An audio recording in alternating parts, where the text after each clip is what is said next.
campaign against ISIL.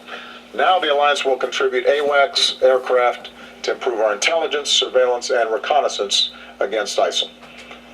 NATO training of Iraqi security forces, currently run in Jordan, will move to Iraq, where they can be even more effective. And building on my decision to largely maintain the current U.S. troop presence in Afghanistan into next year, 39 nations, including the U.S., have committed more than 12,000 troops to NATO's training mission. And in addition, some 30 nations have pledged upwards of $900 million to help sustain Afghan forces, which is a very strong message of our enduring commitment to Afghanistan. We're bolstering our efforts on NATO's southern flank. The alliance will increase our support to EU naval operations in the Mediterranean to stop arms traffickers and go after criminals that are exploiting desperate migrants. And we're going to do more to help partners from North Africa to the Middle East to Georgia strengthen their own defense capacity. And finally, after many years, NATO has stopped the collective decline in defense spending. Over the past 2 years, most NATO members have halted cuts and begun investing more in defense. And this means defense spending across the alliance is now scheduled to increase.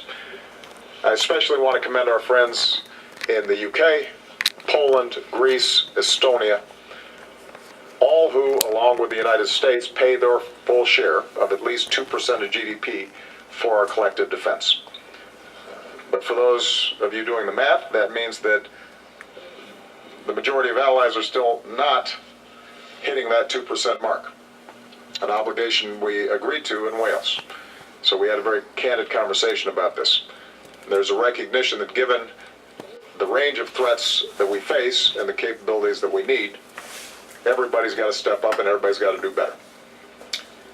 So in closing, I just note that this is my final NATO summit. Throughout my time in office, one of my top foreign policy priorities has been to strengthen our alliances, especially with NATO. And as I reflect on the past 8 years, both the progress and the challenges, I can say with confidence that we've delivered on that promise. The United States has increased our presence here in Europe. NATO is as strong, as nimble, and as ready as ever. And as we see from the presence of Montenegro at this summit, the door to NATO membership remains open to nations that can meet our high standards. So nobody should ever doubt the resolve of this alliance to stay united and focused on the future.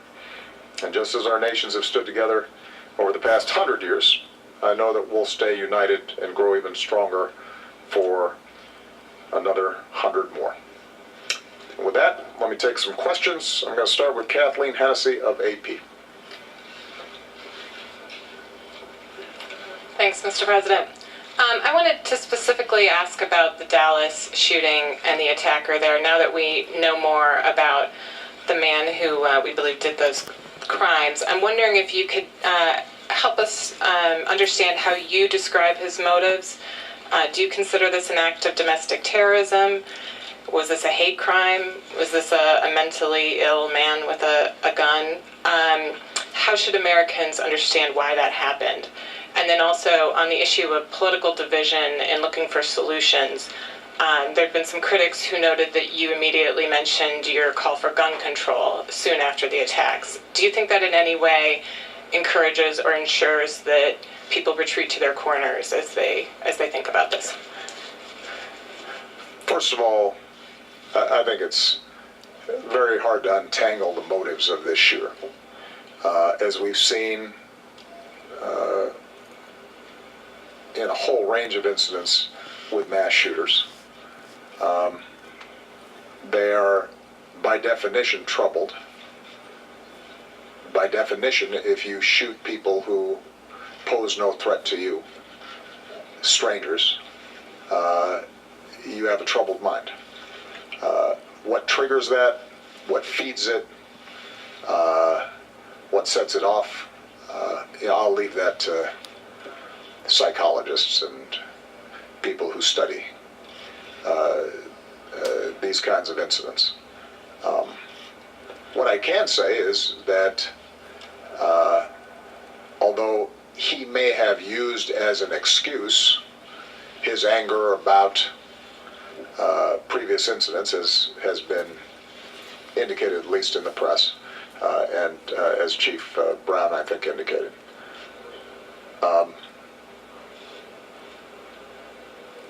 In no way does that represent what the overwhelming majority of Americans think. Americans, to a large degree, want to make sure that we have a police force that is supported, because they know our police officers do a really tough, dangerous job. And witness the professionalism of our Dallas police officers as they were being shot at. The fact that they helped to clear the area, they helped to get the fallen and the injured out of there. They were able to isolate the suspect, and that you didn't have other casualties as a consequence of the police shooting back. That just gives you an indication of what a tough job they have and how well they do it on a regular basis. So I think the danger, as I said, is that we somehow suggest that the act of a troubled individual speaks to some larger political statement across the country. It doesn't. Now, when some white kid walks into a church and shoots a bunch of worshipers who invite him to worship with him, we don't assume that somehow he's making a political statement that's relevant to the attitudes of the rest of America. Mm-hmm. Yep. And we shouldn't make those assumptions around a troubled Muslim individual who is acting on their own in that same way. Now, with respect to the issue of guns, I am going to keep on talking about the fact that we cannot eliminate all racial tension in our country overnight. We are not going to be able to identify ahead of time and eliminate every madman or troubled individual who might want to do harm against innocent people. But we can make it harder for them to do so. And if you look at the pattern of death and violence and shootings that we've experienced over the course of the last year, or the last 5 years, or the last 10 years, I've said this before, we are unique among advanced countries in the scale of violence that we experience. And I'm not just talking about mass shootings. I'm talking about the hundreds of people who have already been shot this year in my hometown of Chicago.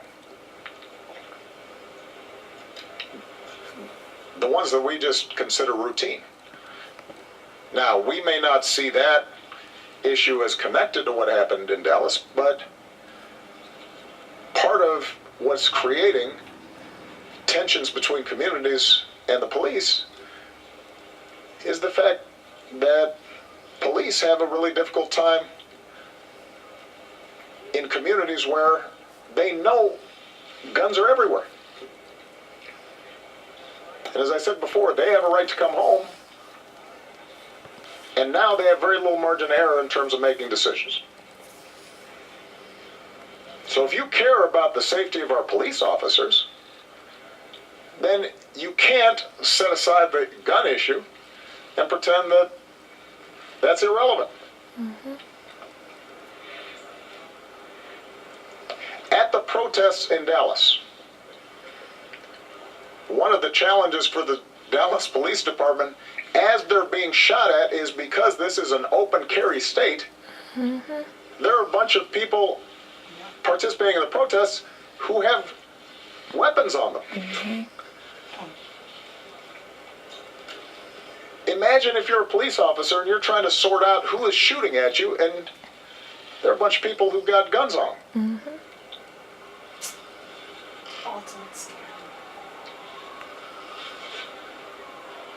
In Minneapolis, we don't know yet what happened, but we do know that there was a gun in the car that apparently was licensed, but it caused, in some fashion, those tragic events. So no, we can't just ignore that and pretend that that's somehow political or the president is pushing his policy agenda. It is a contributing factor, not the sole factor, but a contributing factor to the broader tensions that arise between police and the communities where they serve. And so we have to talk about that. And as I've said before, there is a way to talk about that that is consistent with our Constitution and the Second Amendment. The problem is even mention of it somehow invokes this kind of polarization. And you're right. When it comes to the issue of gun safety, there is polarization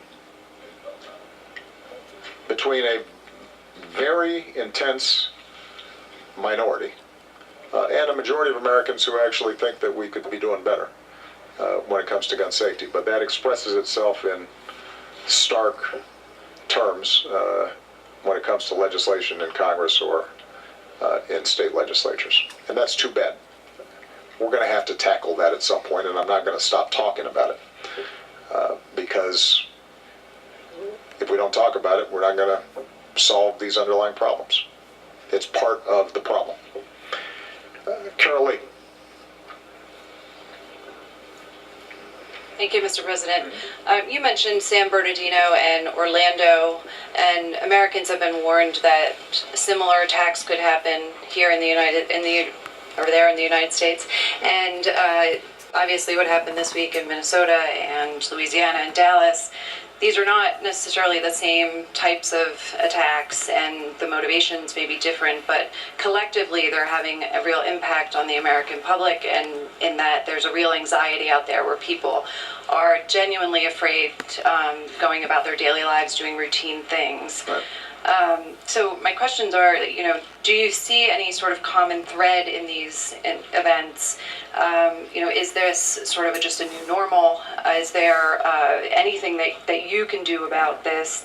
And what's your message to Americans who are genuinely afraid? Because the anxiety just seems to be getting worse, not better, and these attacks keep seeming to happen in much more regularity that wasn't a part of their experience even, say, a year ago. Well, Carol Lee, I do think we have to disentangle these issues. When it comes to terrorist attacks, people are understandably concerned, not just because of what's happened in the United States, but what happened in Brussels and what's happened in Paris and what's happened in Turkey and what is consistently happening in Iraq and Bangladesh and all around the world. And that's why the work that we've done with NATO and our counter-ISIL coalition and other partners is so vital.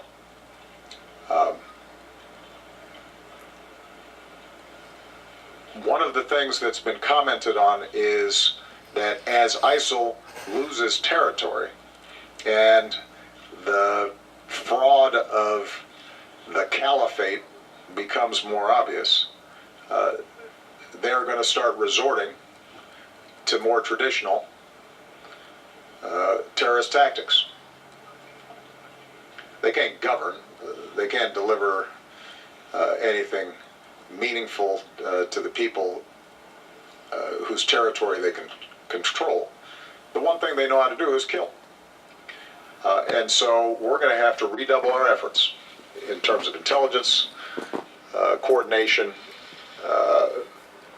our counter messaging on extremism, working closely with Muslim communities, both overseas and in our own countries, to make sure that we are reducing the number of people who are inspired by their message or are in some coordinated fashion trying to attack us. And obviously we have built up a huge infrastructure to try to do that. The more successful we are in Iraq and Syria and Libya and other places where ISIL has gotten a stronghold, the weaker they are, the less resources they have, the less effectively they can recruit. But when individuals are willing to die, and they have no conscience and compunction about killing innocent people, they are hard to detect, and it means that we've got to continually up our game. Having said that, I think it is important to note just the success that we've seen in the last several weeks when it comes to rolling back Al-Qaeda. You know, the liberation of Fallujah got a little bit lost in the news, but that's a big town. And with our support, the counter-ISIL coalition support, the Iraqi government was able to move through there quickly. They're now positioning themselves so that they can start going after Mosul.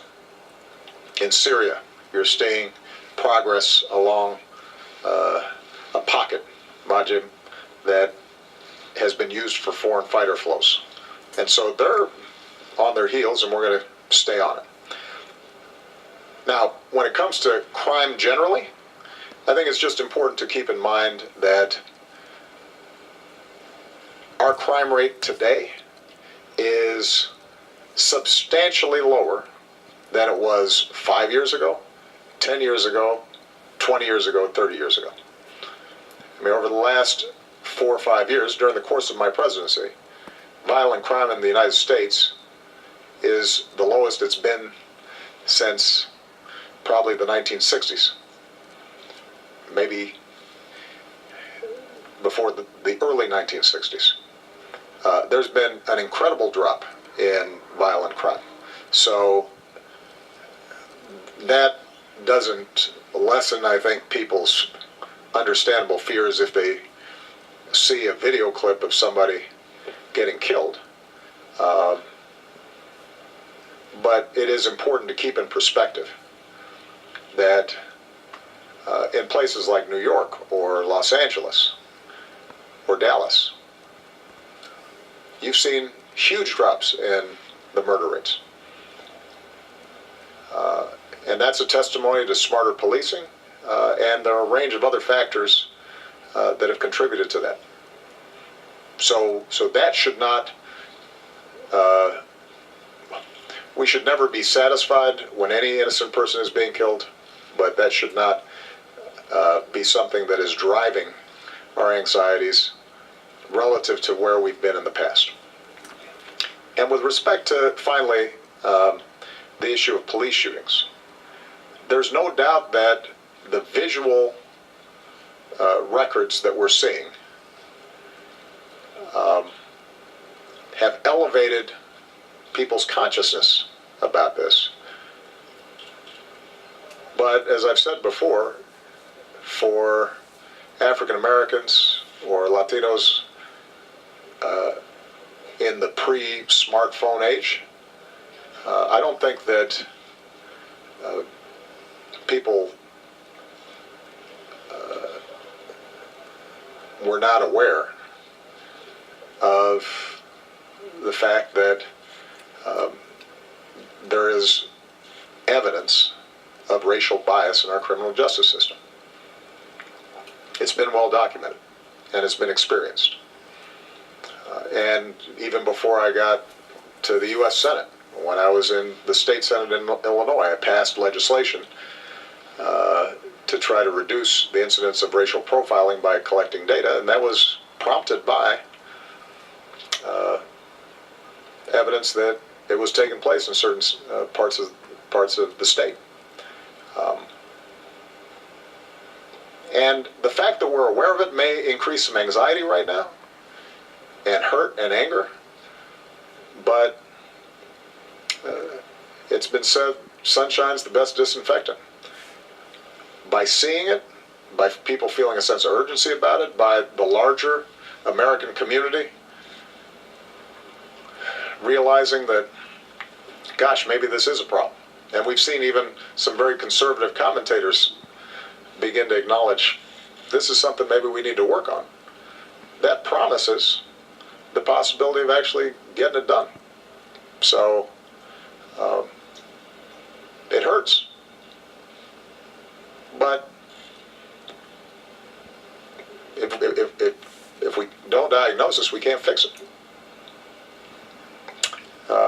Aisha Roscoe, Reuters.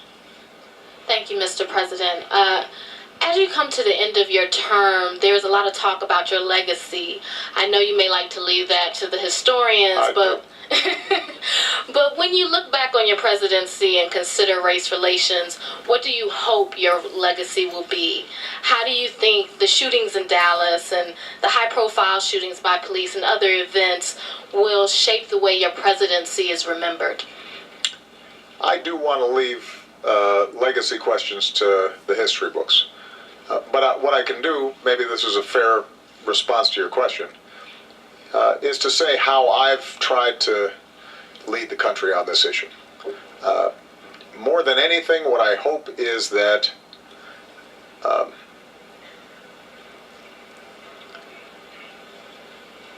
that my voice has tried to get all of us as Americans to understand the difficult legacy of race, to encourage people to listen to each other, to recognize that the legacy of slavery and Jim Crow and discrimination didn't suddenly vanish with the passage of the Civil Rights Act or the Voting Rights Act or the election of Barack Obama. That things have gotten better, substantially better, but that we've still got a lot more work to do. And that, as was the case with the police task force that we set up, that I've tried to encourage people to come up with practical, concrete solutions that can reduce, if not eliminate, the problems of racial bias. And if my voice has been true and positive, then my hope would be that it may not fix everything right away, but it surfaces problems, it frames them, it allows us to wrestle with these issues and try to come up with practical solutions, and that perspective may lead to continued improvement, so that not just Malia and Sasha, but their children can experience a country that is more just and more united and more equal. And that's not going to happen right away. And that's okay. We plant seeds, and somebody else maybe sits under the shade of the tree that we planted. And I'd like to think that as best as I could, I have been true in speaking about these issues. Justin Singh. Thanks, Mr. President. Throughout the summit, EU leaders have echoed your confidence about Brexit happening in an orderly way. But they've also stressed that the UK has to have access to an open market must continue to respect the freedom of migration for workers. Someone who's repeatedly advocated for globalization and extolled the virtues of immigration, shouldn't that principle be pre-baked in the negotiations? What specific assurances did you get during the summit from other leaders that make you confident that currency markets are wrong and the political turmoil in Britain and subsequent effort to leave the EU will go smoothly? And finally, both you and Secretary Kerry have used "if" to describe Brexit, so I'm wondering if you see any way for the British people to put the toothpaste back in the tube on this issue. Okay.